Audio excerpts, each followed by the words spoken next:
నీ భవిష్యత్తు మీద గాని, నీ క్యారెక్టర్ మీద గాని నీ సహవాసం బహుగా ప్రభావితం చేస్తుంది. బియ్యం ఉన్నాయి, బియ్యాన్ని పసుపుతో కలిపితే ఆ బియ్యం అక్షంతలు అవుతాయి. అదే బియ్యాన్ని బొగ్గుతో కలిపితే చేతబడికి ఉపయోగిస్తారు. అదే బియ్యాన్ని బెల్లంతో కలిపితే పాయసం. నీవెవరితో కలుస్తావో నీ వ్యక్తిత్వం కూడా అలా మార్చబడతది. వర్షపు నీళ్లు స్వచ్ఛమైనవి. ఈ వర్షపు నీళ్లు బురదలో పడ్డాయి అనుకోండి, స్వచ్ఛమైన నీళ్లు మురికైపోతాయి. అదే వర్షపు నీళ్లు వేడిగా ఉన్న పెన మీద పడ్డాయి అనుకో, ఆవిరైపోతాయి.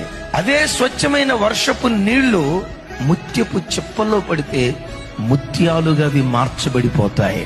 దైవజనమా, నీ ఆధ్యాత్మిక జీవితం మీద నీ స్నేహం చాలా ప్రభావితం చూపిస్తుంది అని ఎరిగి నీ స్నేహాల విషయంలో యేసు నామములో జాగ్రత్తగా ఉందువుగాక.